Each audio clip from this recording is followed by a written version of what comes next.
Assalamualaikum warahmatullahi wabarakatuh. Ustadz Andi sebagai guru BK ini yang mengurusi kuliah santri-santrinya, mengurusi masa depan perkuliahannya.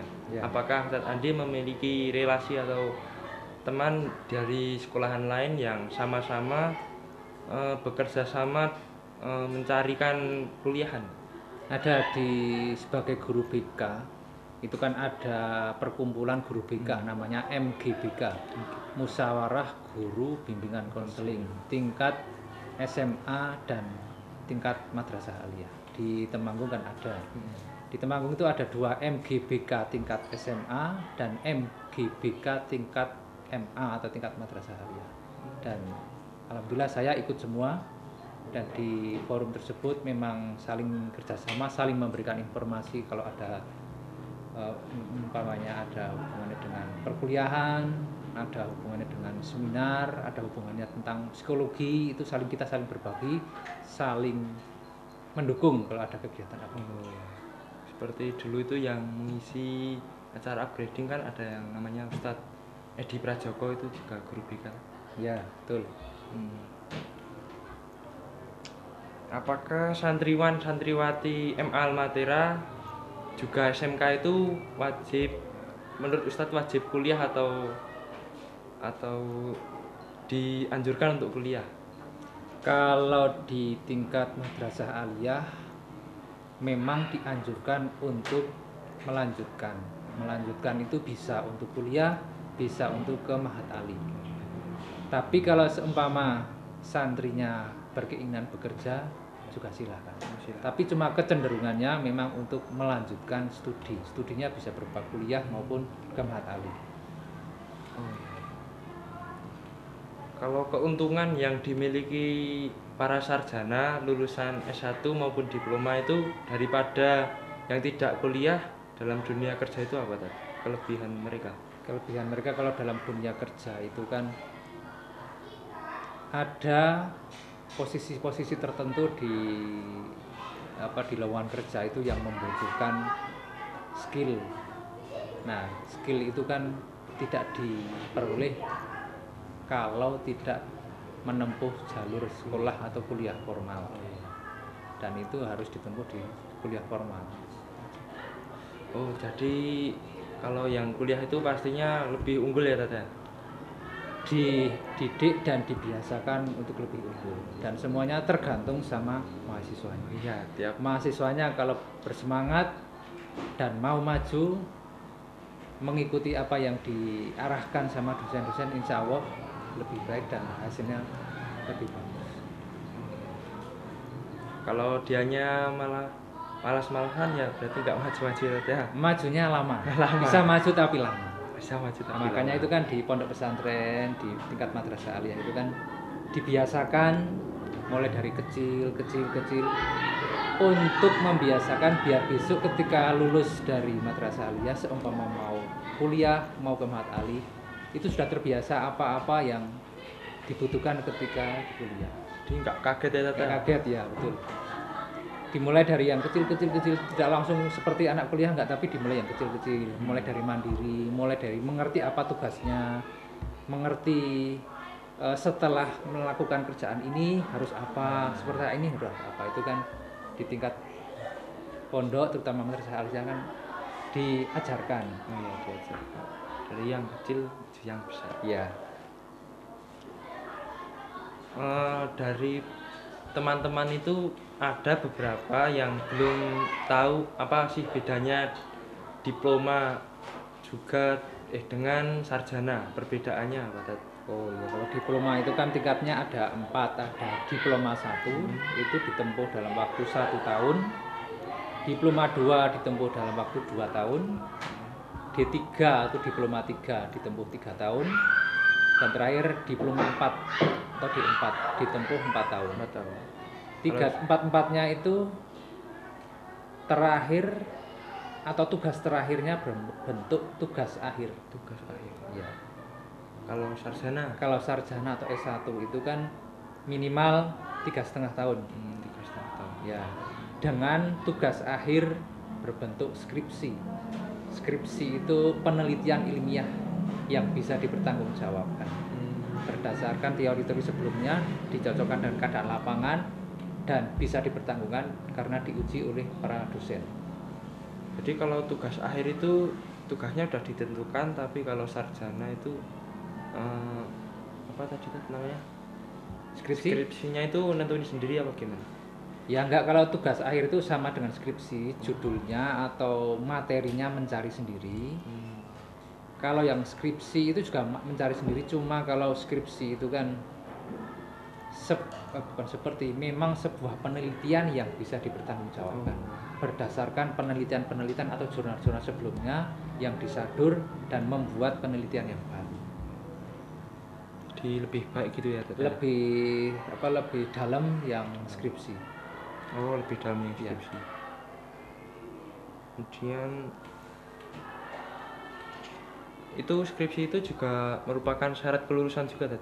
Ya, di tingkat sarjana itu kan ada syarat-syarat tergantung jurusannya ilmu umum atau ilmu kependidikan. Kalau ilmu kependidikan seperti di tingkat madrasah itu kan para ustadz sadanya kan jurusan ilmu kependidikan. Cuma ilmu kependidikannya sesuai dengan mata pelajarannya, ada ilmu kependidikan fisika, ilmu kependidikan bahasa Indonesia, ada ilmu kependidikan PKN. Kalau ilmu kependidikan itu ada syarat khusus yang harus ditempuh, berupa PPL atau praktek mengajar di sekolah-sekolah. Terus ada KKN itu berbentuk praktek di lingkungan masyarakat. Dia mempraktekkan semua program yang dia dapat di kuliah, dia praktekkan masyarakat. Dan yang terakhir skripsi, itu yang S1 yang kependidikan. Kalau yang S1 ilmu umum cuma KKN sama skripsi. Yang S1 itu. Yang PPL itu yang pendidikan. Khusus kependidikan. Kemudian kalau materi dan praktek di sarjana sama di diploma itu banyak mananya? Kalau prosentase praktek sama prosentase teori, kalau diploma itu lebih banyak prakteknya. Kalau S1 lebih banyak teorinya. Contoh seperti ini, umpamanya D3 teknik mesin. Itu kan D3 3 tahun. Itu 60% berbentuk praktek, 40% berbentuk teori. Tapi awal-awalnya harus teori dulu. Harus teori dulu. Ya, kalau nggak ada teori nggak bisa praktek ya. Nggak tahu apa yang harus dipegang. Ya. Kalau yang S1 itu kan memang prakteknya sedikit, kecuali jurusan-jurusan tertentu. Jurusan-jurusan teknik, jurusan-jurusan kesehatan itu memang prakteknya agak banyak, tapi teorinya tetap lebih banyak. Lebih banyak juga. Ya. Kalau universitas sama Ma'had Ali itu apa bedanya, Tad? Kalau universitas itu kan universitas umum maupun universitas keagamaan yang membuka jurusan atau membuka ilmu agama, bukan ilmu umum maupun ilmu agama. Kalau Ma'had Ali itu adalah pondok pesantren yang di atasnya tingkat madrasah aliyah yang khusus mempelajari tentang keagamaan dan dasarnya menggunakan kitab kuning ya. Jadi hari-hari tiap kita pakai kitab kuning, Tad? Ya, cenderung fokusnya di keagamaan. Juga ada tahfidnya gitu, Tad? Ada tahfidz, ada bahasa Arab juga. Nah, teman-teman dari MA itu ada yang masih bingung kalau masuk kuliah itu jalurnya kan macam-macam ya. Ada SBMPTN, SBN juga SPAN. Nah ya. Itu bedanya apa, Tad? Bedanya kalau yang umum di semua SMA, SMK, MA itu kan pertama SNMPTN. Kalau SNMPTN itu kan seleksi nasional masuk perguruan tinggi negeri. Itu seleksi masuk untuk universitas negeri di seluruh Indonesia. Dengan syarat nilai rapot harus dimasukkan di website PDSS. Terus yang kedua SBMPTN itu seleksi bersama masuk perguruan tinggi negeri. Itu seleksinya menggunakan tes tertulis. Terus ada SPAN. lagi yang SPAN PTKIN, seleksi penyelenggaraan apa ya, saya lupa. Intinya masuk perguruan tinggi Islam negeri tapi seleksinya cuma menggunakan rapot. Rapot. Ya, nilai rapot. Seperti SNMPTN. Jadi bedanya kalau SNMPTN itu pakai rapot tapi masuk kuliah universitas Negeri umum. Yang SPAN pakai rapot sama tapi universitas negeri yang Islam. Ya. Kalau SBM yang pakai ujian di universitas negeri umum. Ada satu lagi Mas yang UMPTKIN. Itu seleksinya menggunakan tes tertulis dan seleksi untuk masuk di universitas negeri Islam. Oh, jadi kayak seperti SBMPTN ya, cuma konsentrasinya kalau UMPTKIN di Universitas Islam. Kalau di pas akhir-akhir kelas 12 itu kan ada yang masih bimbang mau masuk kuliah jurusan apa. Yang ini kan di MA Almatera kan khusus IPA, Teknosains. Itu kan ada yang sebagian beberapa kecil malah ingin bukan ke Saintek tapi ke Soshum atau disebut dengan lintas jurusan, atau yang IPS mau masuk ke Saintek. Kalau di jalur SNMPTN, SBMPTN itu kan kalau anak IPA itu bisa lintas jurusan, anak IPA bisa milih jurusan. Kalau di tingkat universitas itu kan ada pengelompokan, pengelompokan jurusan, kelompok Saintek atau IPA, kelompok IPS, dan kelompok bahasa. Anak IPA bisa masuk di IPS, bisa masuk di bahasa. Kalau anak IPS tidak bisa masuk di IPA. Bisanya masuk di IPS sama bahasa. Kalau anak bahasa bisa masuk IPS sama bahasa tapi tidak bisa masuk yang jurusan IPA. Jadi yang IPA lebih leluasa ya Tata? Bisa lebih leluasa. Nah, kalau IPA lebih leluasa tapi kalau yang SMK mau kuliah itu bisa nggak Tata? SMK bisa. SMK bisa. Tapi kalau untuk yang negeri jurusannya lebih sedikit karena lebih fokus. Kalau di universitas swasta bisa hampir semua bisa. Kalau di swasta kan tidak melihat latar belakangnya dari SMK, SMA atau SMK. Nah, kalau yang SMK atau STM derajat itu kan ketika di bangku sekolahnya itu kan mempelajari ilmu khusus yang contohnya ilmu perbengkelan atau yang lainnya seperti teknik informatika. Itu kalau mau kuliah itu disarankan mending melanjutkan jurusan yang sama.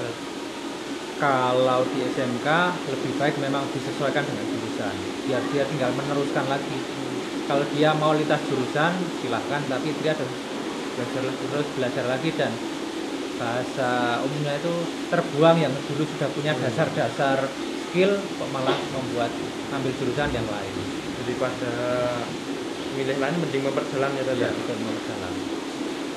Kalau di SMK di Almatera ini kan ada jurusan desain grafika sama produksi Tata. Ya. Itu kan intinya kan di grafika. Nah, kalau mau kuliah cocoknya lebih baik masuk ke jurusan apa Tata? Kalau anak grafika yang dari SMK itu kan yang paling dekat di sini di Jogja itu ada desain grafis, masuk ISI Jogja. ISI Jogja bisa masuk lewat jalur SNMPTN maupun SBM. ISI apa tadi? Institut Seni Indonesia. Institut Seni Indonesia. Ya, ISI Jogja. Itu negeri. Ada lagi yang dekat ISI Solo. Itu ada. Terus ada lagi ISI dari kalau nggak salah Bali, kalau nggak Bali Malang, itu sekitar itu 3 itu. Jadi teman-teman dari yang SMK Grafika tetap bisa masuk kuliah kok. Masuknya paling mudah itu disarankan untuk masuk ke desain grafis di Institut Seni Indonesia. Ya, Ada betul. yang paling dekat itu di Jogja tadi sudah Ya, betul. disebutkan. Eh, nah, sedangkan yang di MA Almatera kan ada jurusan Teknosains dan Tahfidz. Ya. Nah, yang Teknosains itu pasti juga memiliki hafalan Quran, dan yang Tahfidz itu masih IPA tapi hafalannya malah lebih lebih banyak dat. Ya. Nah, itu kan ada sebagian yang ingin menggunakan hafalan Quran itu untuk eh, beasiswa masuk kuliah perguruan tinggi. Ya. Itu syarat minimal atau standarnya itu paling enggak punya hafalan berapa juz, Dat? Kalau untuk masuk beasiswa itu kan tiap universitas, terutama beasiswa tahfidz, itu kan punya standar atau syarat-syarat tersendiri. Tiap universitas ada yang menyebutkan minimal hafal 20 juz. Ada yang menyetandarkan syaratnya 30 juz. Ada yang cuma 15, ada yang cuma 10 juz. Tergantung syaratnya dari sana apa. Umpamanya contoh, Universitas A mensyaratkan beasiswa tahfidz mensyaratkan hafal 10 juz. Itu berarti kita dari MA Almatera harus mempunyai piagam 10 juz, dan insya Allah yang sudah itu kakak kelas Mas Jaki kan sudah ada yang lewat jalur tahfidz di UNES ya, Universitas Negeri Semarang. Mbak Realita itu hafal 20 kalau nggak salah, itu lewat jalur UN prestasi kalau nggak salah. Dan sekarang dapat beasiswa di sana. Jadi jika teman-teman memiliki hafalan Quran pastinya akan sangat berguna. Tidak mungkin tidak berguna bagi kehidupan. Ya. Nah, di MA Almatera sendiri standarnya kelulusan itu kalau tidak salah 12 juz ya, Tata. Ya. Nah, jadi 12 juz itu rata-rata santri itu sekitar 10 naik itu pasti sudah ada juz segitulah, Tata. Ya. Jadi sangat sudah cukup untuk mendapat beasiswa tahfidz. Kalau santrinya bersungguh-sungguh dari kelas 10, insya Allah kelas 12 itu bisa melampaui dari 12 itu. 12 itu bisa. Tergantung santrinya dari kelas 10 mau berusaha sedikit enggak. Kalau usahanya kuat, insya Allah bisa. Usahanya kurang, ya kurang maksimal. Semua tergantung sama santrinya. Santrinya mau diajak maju, insya Allah cepat. Santrinya malas-malesan, jadi lebih lama ya, Tata. Ya.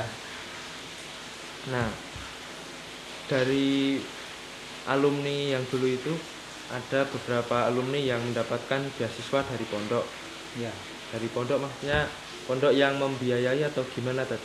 Pondok yang mendaftarkan, yang mendampingi. Beasiswanya kebanyakan dari luar, biasanya dari contoh yang sudah itu beasiswa dari UNY Jogja, itu ada beasiswa dari PBSD. Kalau PBSD itu kan dari Kementerian Agama. Ada beasiswa yang dari UMS Muhammadiyah Solo. Ada yang dari beasiswa KIP kuliah, itu yang hampir tiap tahun ada. Minimal satu anak itu tiap angkatan ada yang nyantol dan lolos di beasiswa KIP.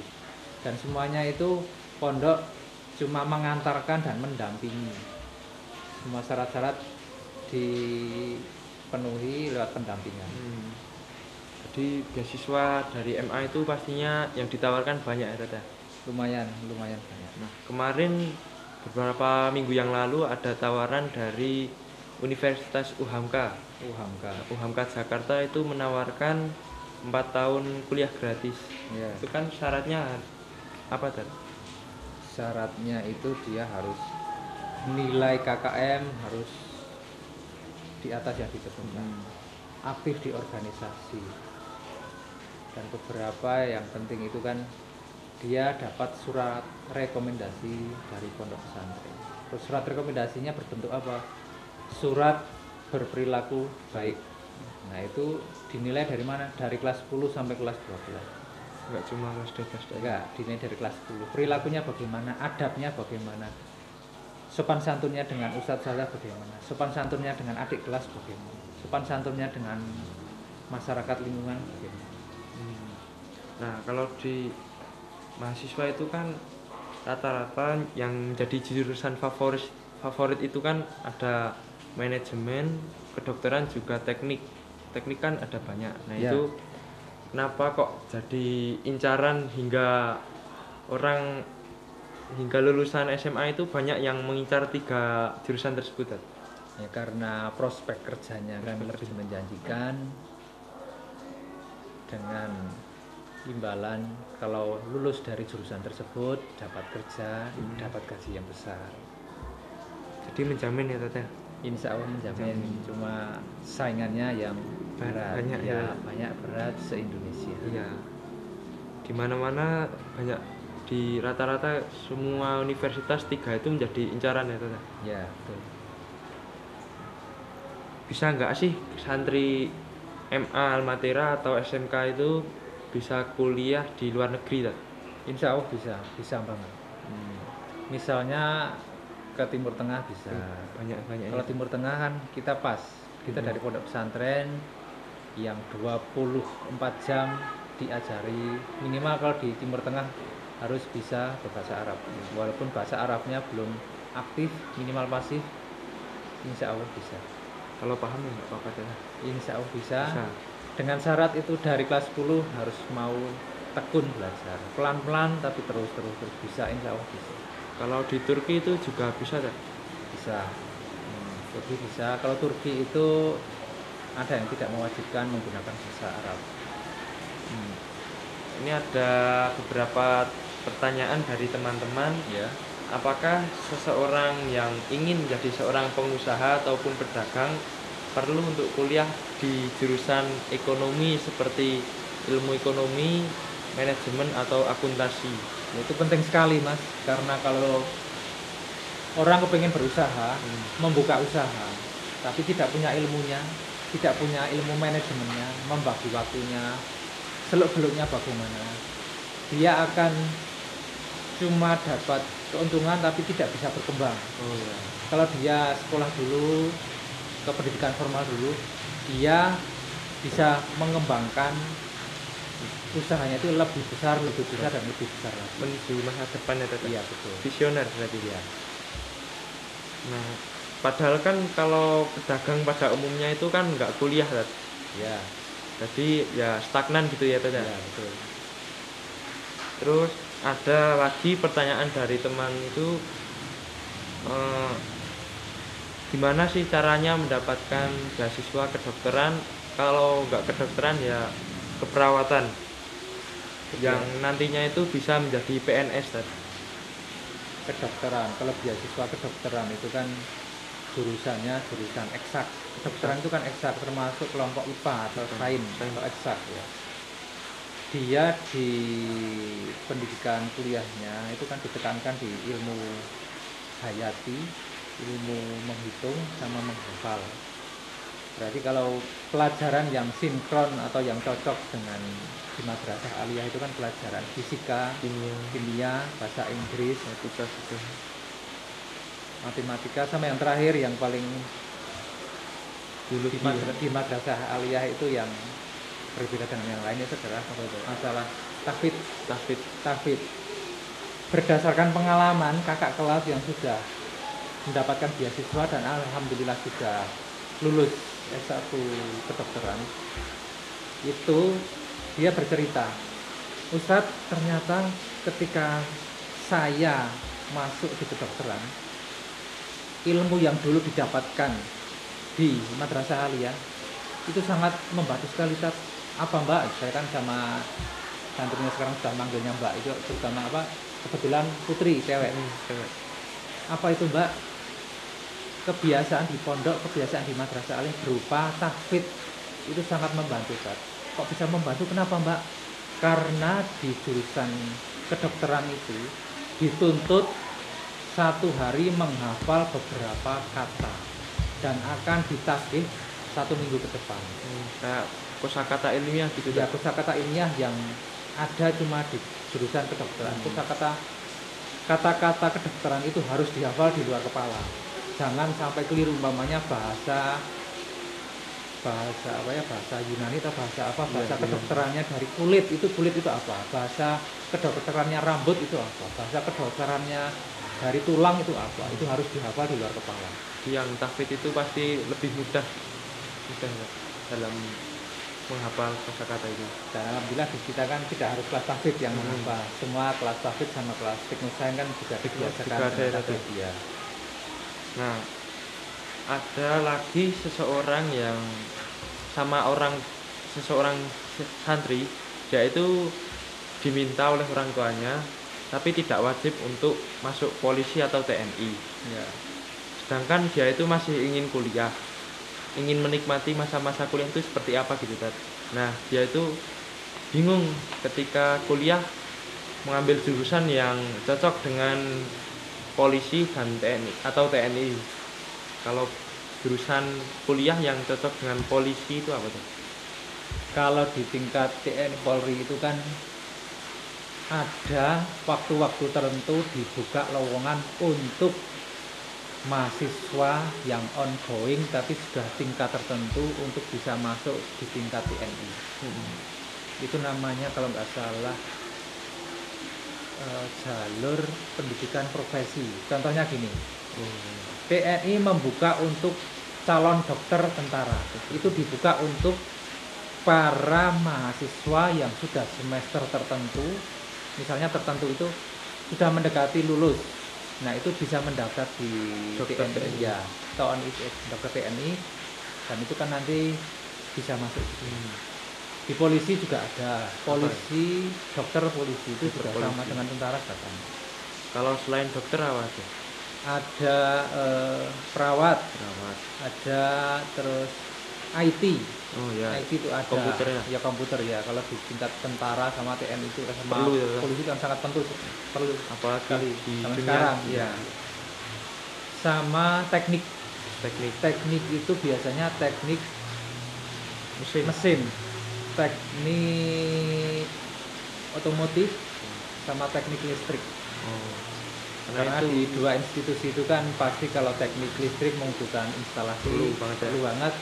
Teknik otomotif karena di dua institusi itu banyak kendaraan-kendaraan yang harus dirawat dan kendaraan-kendaraan tempur terutama yang TNI. Tapi itu ketika sudah masuk TNI dan polisi tetap wajib fisik kan? Mesti ada pelatihan fisiknya? Ada. Tapi cuma pelatihan fisik para mahasiswa yang mau daftar itu berbeda dengan yang tamtama, berbeda dalam bentuk waktunya tidak sama, waktunya cuma sebentar. Jadi ya tetap dapat fisik juga, ya bisa lebih sehat ya Tat ya. Dia yang terakhir nih Tat ya, apa nasihat yang terbaik buat kami santriwati kelas 12 baik SMA, SMK dalam menggunakan waktu yang singkat ini sebelum kelulusan sehingga tidak menyesal ketika nanti pas ujian. Ya.